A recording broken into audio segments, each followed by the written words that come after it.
Buenos días, doctores y compañeros. Hoy el grupo 5 tiene el gusto de presentarles nuestro caso clínico sobre pancreatitis necrotizante en paciente masculino de 57 años en el Hospital Santo Tomás. Se trata de un paciente masculino de 57 años con antecedentes de hipertensión arterial y diabetes mellitus sin control, quien consulta por dolor abdominal epigástrico de inicio súbito, irradiado a espalda, de intensidad severa, asociado a náuseas e hiporrexia. A su ingreso se evidencia distensión abdominal, ausencia de ruidos hidroaéreos y datos clínicos compatibles con hilio paralítico. Los estudios iniciales revelan signos de pancreatitis aguda complicada.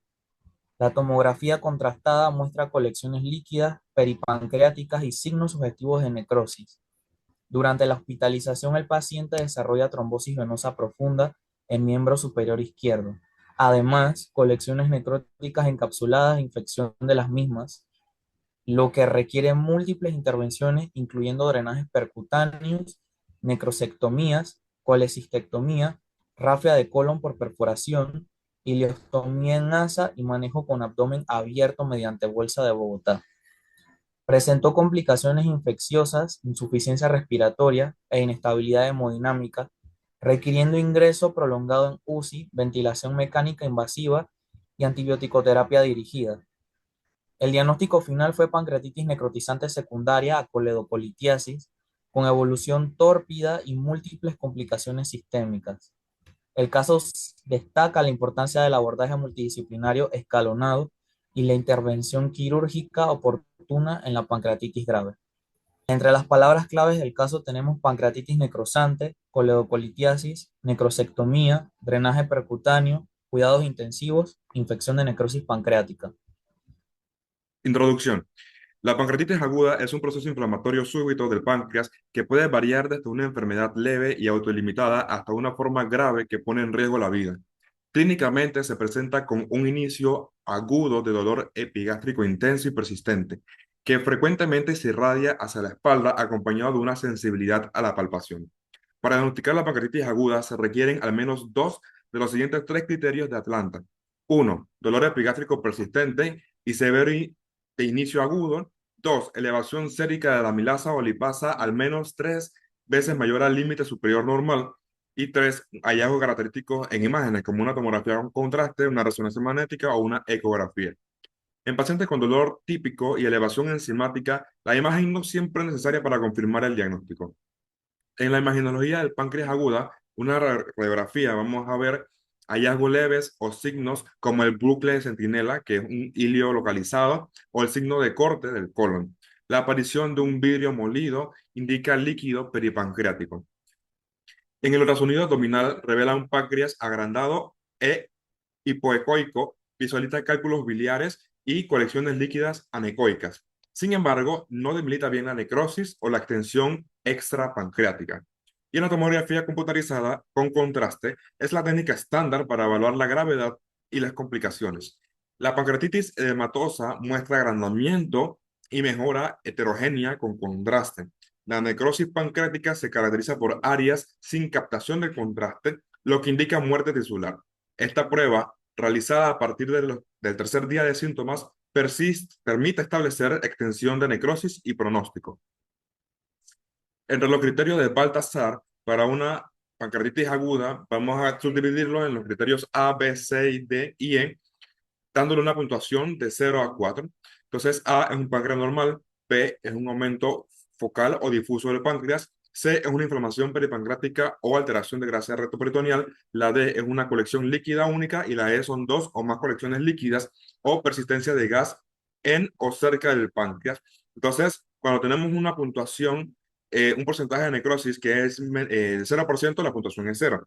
Si la puntuación de necrosis es de menor de 30%, una puntuación de 2. Si es una puntuación de 30 a 50% es una puntuación de 4 y una más de 50% es una puntuación de 6 dentro de los criterios que son para severidad del caso.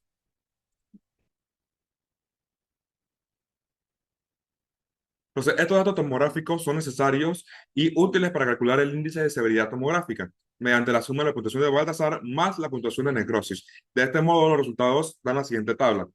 Cuando tenemos un puntaje de 0 a 3, la severidad del caso es leve. Si es de 4 a 6, la severidad es moderada, y si es de 7 a 10, la severidad es grave.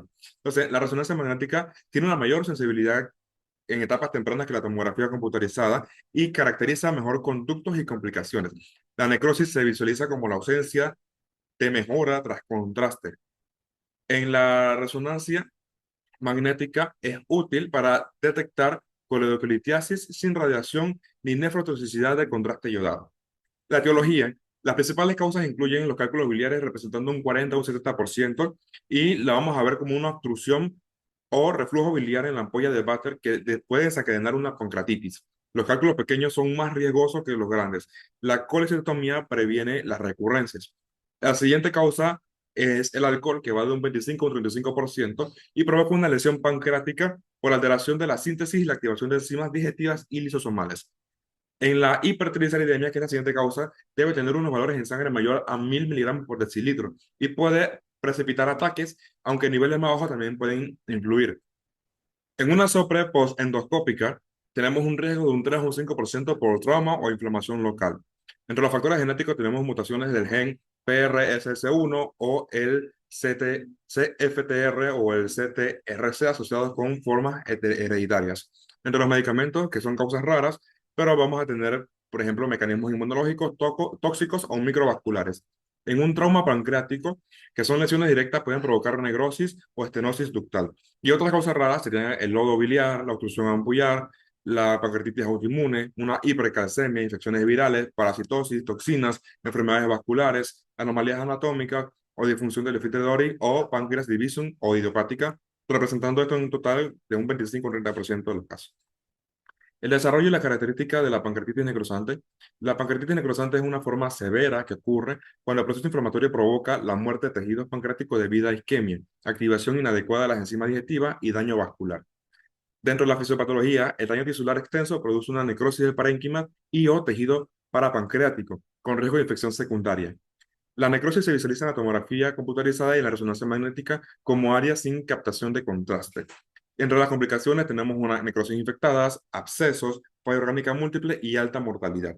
Dentro del diagnóstico es confirmatorio por imagen con contraste, como una tomografía o una resonancia realizada de 3 a 7 días después del inicio de los cuadros, que muestra falta de realce en áreas necrosadas.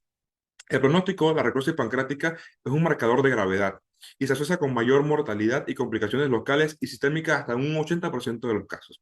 El enfoque diagnóstico para la etiología, tenemos que enfocarnos como primer punto de la historia clínica. Si tiene antecedentes de cólico biliar, consumo de alcohol, uso de fármacos, cirugía o trauma, enfermedades asociadas como una hipertrigliceridemia, una hipercalcemia o autoinmunidad, antecedentes familiares de páncreas, de pancreatitis o cáncer de páncreas. Luego hacemos un laboratorio en donde vamos a tener, podemos encontrar niveles de triglicéridos, calcio o pruebas hepáticas alteradas y pruebas genéticas en casos seleccionados como si son personas jóvenes o con antecedentes familiares. Luego, por las imágenes, vamos a realizar una ecografía abdominal para descartar colelitiasis o coledocolitiasis. En ausencia de etiología, entonces vamos a realizar pruebas avanzadas como una resonancia, una CEPRE, un ultrasonido endoscópico o una manometría de esfínter de Oddi. También debemos considerar cáncer pancreático en personas adultas mayores de 40 años con pérdida de peso, diabetes reciente o antecedentes familiares de cáncer de páncreas. Y dentro de las herramientas podemos utilizar los criterios de Ransom como una herramienta pronóstica clásica para evaluar la gravedad de la pancreatitis aguda, especialmente en pancreatitis con origen alcohólico, y se dividen en dos momentos, al ingreso y luego a las 48 horas. Entonces, entre los criterios de Ransom al ingreso, o sea, a las 0 horas de haber ingresado al hospital, tenemos que buscar los datos. Si tiene una edad superior a 55 años, unos leucocitos mayor a 16.000, una glucosa mayor a 200 miligramos por decilitro, un LDH mayor de 350 y un AST o TGO mayor a 250. Después de las 48 horas, tenemos que evaluar si hay caída del hematocrito mayor del 10%, aumento del boom de mayor a 5 miligramos por decilitro, un calcio sérico que ha disminuido a menos de 8, una presión de O2 que ha disminuido a menos de 60 milímetros de mercurio, un déficit de la base mayor a 4 o un déficit de líquidos mayor a 6 litros. Entonces, en un puntaje total, si va de 0 a 2, la mortalidad estimada es menor a 5%. Si va de 3 a 4, es aproximadamente un 15%. Si es de 5 a 6, aproximadamente un 40%. Y si es mayor a 7, un 50%. La pancreatitis necrosante es una complicación de la pancreatitis aguda de entre un 12 a un 25% de los casos. En este caso, el retraso de la búsqueda de atención médica, la presencia de comorbilidades como diabetes e hipertensión no controladas y la aplicación de múltiples complicaciones hicieron que el manejo fuera especialmente desafiante y prolongado. La pancreatitis necrosante, por su alta mortalidad y la frecuencia de complicaciones graves, requiere un abordaje multidisciplinario y representa uno de los escenarios más complejos dentro de las patologías pancreáticas agudas. Resultados y análisis. En la historia clínica tenemos que se trata de un paciente masculino de 57 años, el cual acude por un cuadro de dolor abdominal epigástrico de 2 días de evolución de intensidad 10 de 10, irradiado a espalda asociado a náuseas e hiporexia. No acude a buscar atención médica y se automedicó con aspirina. Sin embargo, por persistir el cuadro, acude a nuestra institución. Refiere que desde el 20 de diciembre de 2024 no evacúa ni canaliza flatos. Niega dolor torácico, síntomas respiratorios, disuria, lipotimia y síncope. Dentro de los antecedentes personales patológicos, tiene antecedente de hipertensión arterial y diabetes mellitus, ambas diagnosticadas hace 6 años. Refiere que toma enalapril de 20 miligramos cada día y metformina de 850 miligramos cada día. Niega alergias, cirugías previas, hospitalizaciones previas, transfusiones, traumas y drogas. Refiere consumir alcohol los fines de semana sin llegar a la embriaguez. Además, consume de 3 a 4 cigarrillos todos los fines de semana. Dentro del examen físico dirigido tenemos una presión arterial de 115 sobre 84, una frecuencia cardíaca de 110, una frecuencia respiratoria de 24 y una saturación de 94% aire ambiente. Dentro del abdomen tenemos que se encontró distendido, timpánico, ruidos hidroaéreos ausentes, tenso, dolorosa la palpación profunda y limitada por la gran distensión abdominal. Dentro de las extremidades tenemos los pulsos una cruz y el llenado capilar más de 4 segundos. Dentro del interrogatorio por aparatos y sistemas, todos los sistemas fueron revisados y niega manifestaciones adicionales a las presentadas en el caso clínico.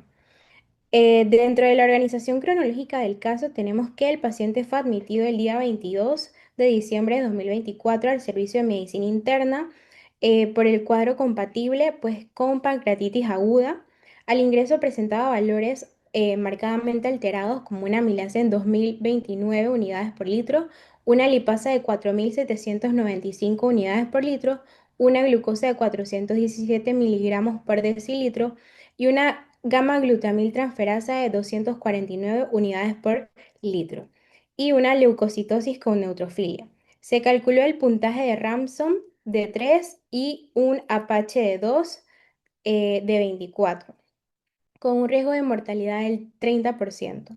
Ese mismo día se realizó una tomografía abdominal contrastada que evidenció colecciones líquidas peripancreáticas, ascitis y cambios inflamatorios duodenales. Fue trasladado a UCI el 24 de diciembre de 2024, donde requirió intubación y manejo intensivo. El 7 de enero de 2025, una nueva tomografía mostró necrosis pancreática encapsulada de gran tamaño y un Doppler venoso ese mismo día evidenció trombosis en las venas yugulares, subclavias y axilares izquierdas. El 23 de enero de 2025, una tomografía de control mostró persistencia de las colecciones y el 31 se realizó un drenaje percutáneo por radiología intervencionista. Posteriormente, una tomografía del 17 de febrero confirmó una necrosis amurallada y del 19 fue sometido a una laparotomía exploratoria con drenaje de colección peripancreática. El 25 de marzo se le realizó una necrosectomía y colecistectomía, complicadas por perforación colónica que requirió rafia e ileostomía en asa. El 28 de marzo se le colocó una bolsa de Bogotá y el 4 de abril se le realizó el lavado y cierre de fascia. Fue extubado el 8 de abril, inició dieta líquida completa el 9 y una colangioresonancia del 28 reveló una fístula pancreática. El 8 se intentó realizar una CEPRE que fue fallida por edema duodenal y finalmente el paciente tolerando dieta oral desde el 16 de junio de 2025 y fue dado de alta el 19 de junio de 2025, evolucionando clínicamente estable. Dentro del diagnóstico final tenemos una pancreatitis aguda necrotizante con una lesión iatrogénica de colon por drenaje percutáneo por radiología intervencionista. Dentro del pronóstico, el pronóstico de los pacientes con pancreatitis necrotizante depende en gran medida de la extensión de la necrosis, la presencia de infecciones asociadas y la evolución clínica tras el tratamiento multidisciplinario. El paciente mostró una evolución favorable tras una serie de intervenciones quirúrgicas, drenajes y manejo médico intensivo. El pronóstico a corto plazo es positivo, dado que el paciente ha logrado estabilidad hemodinámica y recuperación progresiva, incluyendo la retirada de ventilación mecánica, la reintroducción de la dieta oral y el control adecuado de las infecciones, la resolución progresiva de las colecciones necróticas y la mejoría clínica sugiere una recuperación satisfactoria. No obstante, el pronóstico a mediano y largo plazo se mantiene reservado, ya que estos pacientes pueden desarrollar complicaciones tardías como insuficiencia pancreática exocrina o endocrina, síndrome de intestino corto por múltiples intervenciones y riesgo de nuevas infecciones intraabdominales o fístulas pancreáticas. Además, las comorbilidades del paciente, eh, diabetes mellitus e hipertensión arterial requerirán un seguimiento estricto y un control adecuado para prevenir complicaciones adicionales. Discusión e interés general. La pancreatitis necrotizante es una complicación grave de la pancreatitis aguda, caracterizada por la necrosis del parénquima pancreático y o del tejido peripancreático. Esta condición ocurre aproximadamente el 10 a 20% de los pacientes con pancreatitis aguda y representa una de las principales causas de mortalidad en estos cuadros, especialmente si se complica con infección o falla orgánica persistente. Las causas más frecuentes de pancreatitis aguda incluyen litiasis biliar de un 35 a un 40%, alcohol en un 30%, hipertrigliceridemia de 1 a 4%, medicamentos menos del 5%, intervenciones endoscópicas de 3 al 5% en los casos de los pacientes que han pasado por un procedimiento como una CEPRE, genética menos del 1% y otras como enfermedades autoinmunes, infecciones virales y traumatismos que juntas suman menos del 5%. La litiasis biliar es considerada la causa más común de pancreatitis aguda en diversas regiones del mundo, representando entre un 35 y un 40% de los casos. Esta afección ocurre cuando los cálculos formados en la vesícula biliar se desplazan hacia el colédoco y bloquean el paso normal de la bilis y del jugo pancreático en la ampolla de Vater. Esta obstrucción, aunque sea temporal o continua, desencadena una serie de procesos fisiopatológicos que llevan a la inflamación aguda del páncreas. El proceso mediante el cual los cálculos biliares provocan pancreatitis se relaciona con una obstrucción física del conducto pancreático. Cuando uno de estos cálculos se queda atascado en la parte final del colédoco, puede interrumpir el flujo tanto de bilis como de secreciones pancreáticas, debido a que esta región es anatómicamente estrecha. Esto provoca un aumento repentino de la presión dentro del conducto pancreático, lo que facilita que enzimas como la tripsina se activen dentro del páncreas, en lugar de hacerlo en el intestino. Esta activación inadecuada ocasiona que el propio páncreas comience a digerirse, lo que produce inflamación, daño en el tejido y, en los casos más graves, necrosis pancreática o afectación de otros órganos. Según la clasificación de Atlanta, revisada en 2012, la pancreatitis aguda se divide en intersticial edematosa, que es la forma más común con inflamación sin necrosis, y necrotizante, que pues presenta una necrosis del parénquima pancreático, tejido peripancreático o ambos. Además, se distingue entre necrosis estéril e infectada. Esta última es clínicamente más agresiva, con mayor riesgo de sepsis, requerimiento de intervención y muerte. La clasificación también toma en cuenta la presencia y tipo de colecciones líquidas agudas, pseudoquistes, colecciones necróticas agudas y necrosis encapsulada. La necrosis en la pancreatitis aguda se origina cuando las enzimas digestivas se activan antes de tiempo, como se mencionó, lo que provoca que el órgano comience a autodigerirse. Este proceso causa daño a los vasos sanguíneos, una intensa reacción inflamatoria y muerte celular, lo que a su vez reduce la irrigación sanguínea local, produce isquemia y lleva a la destrucción del tejido pancreático. En algunos casos, la necrosis se infecta principalmente por translocación bacteriana desde el intestino, favorecida por la disfunción de la barrera mucosa y la alteración del microbioma. Esto convierte un proceso inflamatorio estéril en uno séptico, con riesgo de evolución a shock y fallo multiorgánico. El diagnóstico de la pancreatitis necrotizante se basa inicialmente en la clínica y los criterios de Atlanta. dolor abdominal agudo, elevación de las enzimas pancreáticas, amilasa y lipasa y hallazgo de imagen. Para confirmar la presencia y extensión de necrosis se recomienda realizar una tomografía computarizada con contraste intravenoso, idealmente entre el tercer y séptimo día del inicio de los síntomas. El tratamiento inicial de la pancreatitis necrotizante se basa en medidas de soporte intensivo, hidratación vigorosa con cristaloides, especialmente durante las primeras 24 o 48 horas. El uso del lactato de Ringer ha demostrado mejores resultados que el suero fisiológico en términos de reducción del síndrome de respuesta inflamatoria sistémica. Analgesia multimodal, preferentemente con opioides, ya que el dolor suele ser intenso y continuo. Monitoreo estrecho de los signos vitales, función renal, respiratoria y marcadores inflamatorios para identificar precozmente signos de difusión orgánica y soporte nutricional precoz.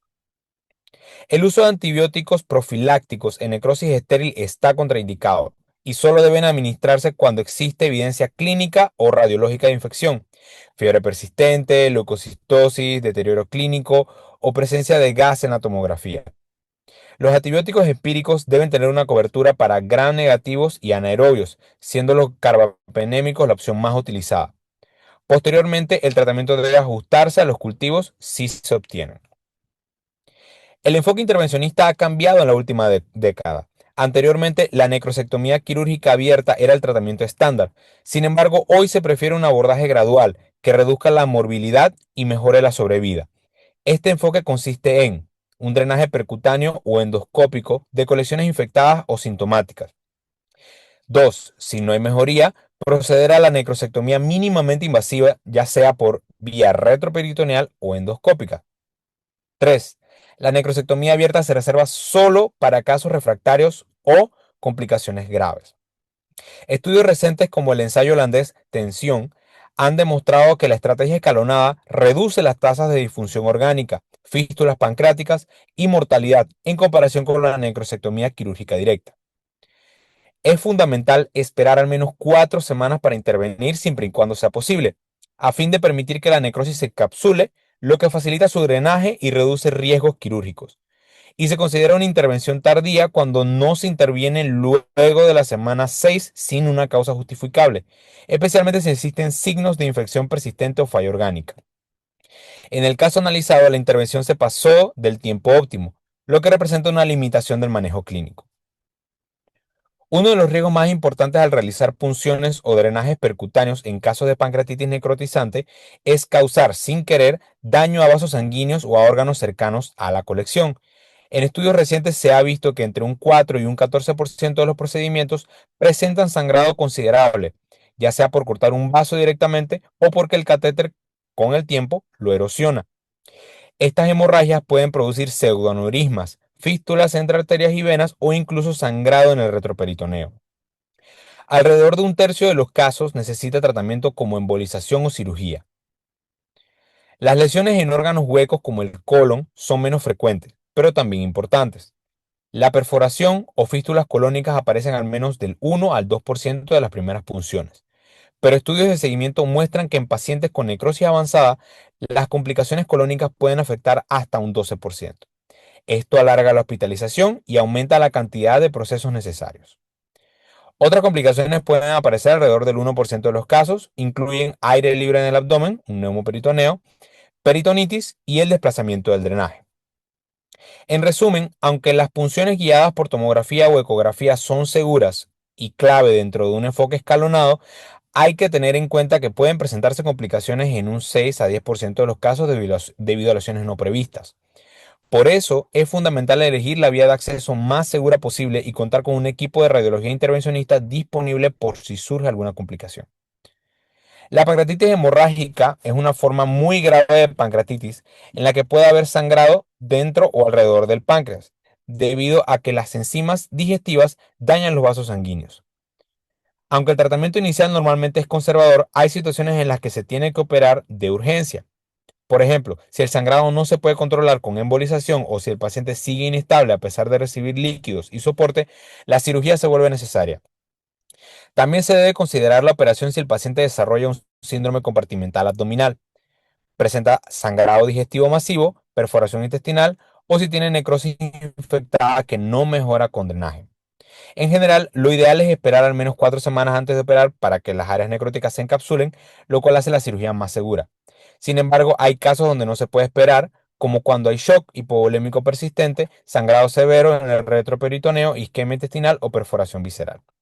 En esos casos, aunque sea más riesgoso, la cirugía urgente puede salvarle la vida al paciente. Por eso, cada caso se debe valorar individualmente y decidir junto con un equipo multidisciplinario. Una complicación relevante durante el curso del caso fue la trombosis venosa profunda. Esto se ve especialmente en pacientes críticamente enfermos con inflamación sistémica activa, inmovilización prolongada y uso de dispositivos invasivos.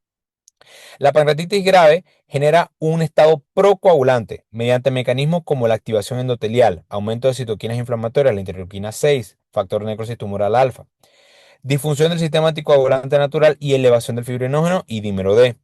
Estos factores predisponen al desarrollo de trombosis venosa profunda, que pueden complicarse con edema, embolia pulmonar o dificultad en el acceso vascular. En este caso, el paciente presentó trombosis de las venas yugular interna, subclavia y axilar izquierda, evidenciada por ecografía Doppler el 7 de enero del 2025, acompañada de edema subcutáneo del brazo izquierdo. Este evento ocurrió posterior a la colocación de un catéter venoso central en la vena subclavia izquierda el 24 de diciembre del 2024, lo cual sugiere una relación directa entre el procedimiento y el desarrollo de trombosis. En el contexto de un estado de hipercoagulabilidad, el manejo con anticoagulación sistémica fue adecuado y necesario, aunque representa un reto terapéutico por el riesgo de hemorragia en pacientes con necrosis pancreática. Esta complicación ilustra cómo el entorno inflamatorio y los procedimientos invasivos pueden interactuar negativamente en el paciente crítico, requiriendo vigilancia estrecha y estrategias individualizadas en prevención y tratamiento. Conclusiones, la pancreatitis necrosante representa una forma grave de pancreatitis aguda caracterizada por la muerte del tejido pancreático, lo cual conlleva un alto riesgo de complicaciones locales y sistémicas.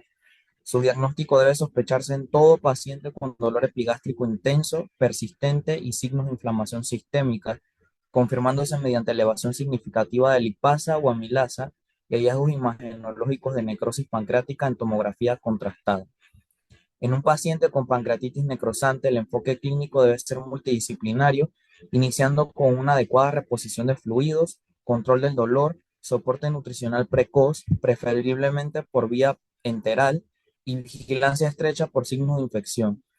La necrosis estéril suele manejarse de forma conservadora, mientras que la necrosis infectada puede requerir antibiótico-terapia dirigida y desbridamiento quirúrgico o mínimamente invasivo.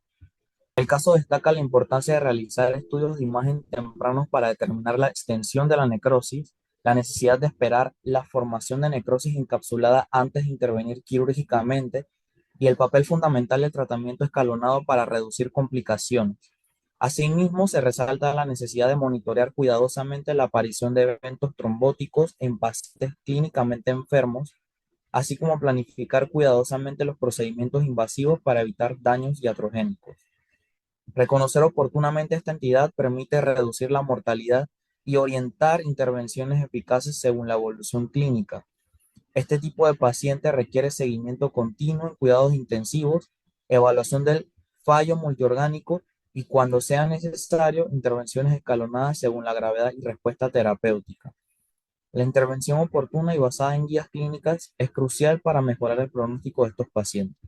El cierre de caso, el desconocimiento sobre la gravedad del cuadro, incluyendo la búsqueda de atención tardía, la cual marcó el inicio de un largo y difícil proceso de recuperación para el paciente. Durante su hospitalización, el paciente vivió una etapa de gran vulnerabilidad marcada por procedimientos invasivos, múltiples cirugías y complicaciones que afectaron su estado emocional. Con el paso del tiempo y su mejoría clínica, tomó conciencia del impacto de la enfermedad en su vida, lo que llevó a valorar la atención médica recibida, el apoyo familiar y a reflexionar sobre la importancia del autocuidado, la prevención y el control de sus enfermedades crónicas. El paciente expresa su gratitud hacia el equipo médico y considera su recuperación como una segunda oportunidad para vivir con mayor responsabilidad, compromiso y gratitud. A pesar de que aún enfrenta desafíos, mantiene una actitud positiva y resiliente, con el deseo de retomar su vida diaria bajo una nueva perspectiva, más consciente y comprometida con la salud. Y bueno, siguiente tenemos las referencias bibliográficas. Y gracias.